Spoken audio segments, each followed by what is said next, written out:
بسم الله الرحمن الرحيم السلام عليكم ورحمة الله وبركاته ولا الله شرفت بدن ملك استعجوبتان كسر هذا ولكن محمد مارك يا مقال كلام فضل أنت هذا المقال كوجد بين أما أنا المقال كوجد جلين وحنكاع السنة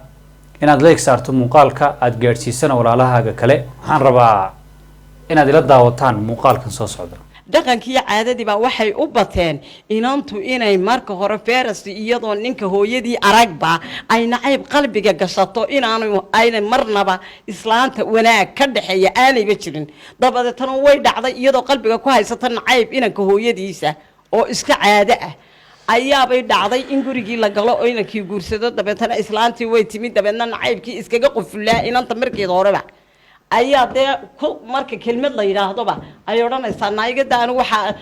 waxa qaban maayo igada marka horeba habluhu way nicibeen inay sodoodu guriga ku waa sax oo gabadhu inay culeysato sodohdeed oo wax caado ah oo caadooyinka xunxun oo aynu leenahay kamid ah in badanna aynu aragnay xalayna intiina daawatay dood ay soo deysay TV-ga Universal ay qayb ka ahayd gabdho yani ku doodayay in aanay sodohdu joogin ama iman karin guriga wiilkeeda oo ay ku ekaato gurigeeda bal muuqaalkan xigana daawo markay dadku isku bataan waliba sodohda markay timaado cuntada comment ka sameynayso milix waa bilaadadan inankayga wuu caatoobay waxa meesha cuqdad baa imaanaysa waa la is aamin dhibaato badan hooyada inanka dhashun baa diidantahay mise ilaa hooyada baa diidantahay hooyadina haska joogto gurigeeda because waxan waa wax cusub ya waxaan rabnaa inaan challenge kan waa marriage weeyaan waa wax aad u culays badan mid kale adigoo xaajigii oo soo shaqeeyay maanta dhan waxa gurigii baad imaanaysaa anigoo afkii taagi waayo because hooyada ayaan isdinay ama wax naga dhacmaray maalintii during the day gabadhan walaasheena ishrafta badan waxay tiri wiilkii oo shaqada ka yimi ayaa wuxuu ii imaanayaa aniga oo afka taagaya sababta waxaan isku dhacnay hooyadii su'aasha aan rabo gabadha inaan weydiiyo waxay tahay haddii aadba hooyada fogeynaysid oo aad leedahay gurigeeda ha ku ekaato haddii aadba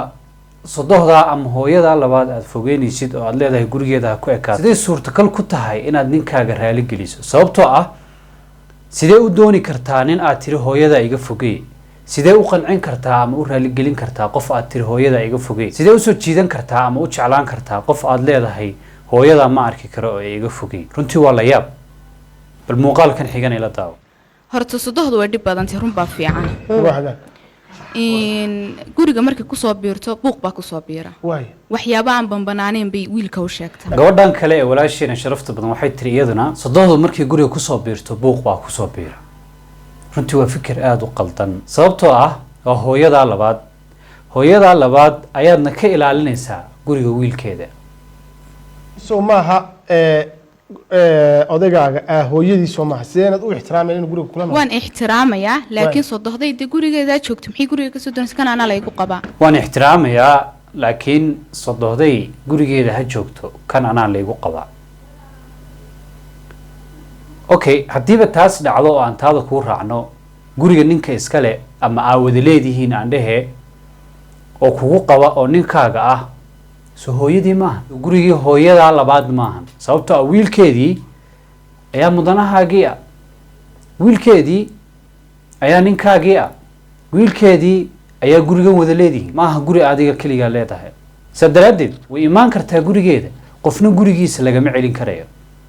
hooyaday labaad gurigeeda ha joogto waana ixtiraamayaa suurtagal maaha muuqaalkan waxaan rabaa inaan kusoo koobo ama kusoo gabagabeeyo su-aal aan rabo inaan idin weydiiyo taas oo ah qofka hooyadaa diiday oo aan hooyadaa rabin oo kule hooyadaa iga fogey ima doonayo muxuu adiga kugu falayaa asalaamu calaykum waraxmatullahi wabarakaatu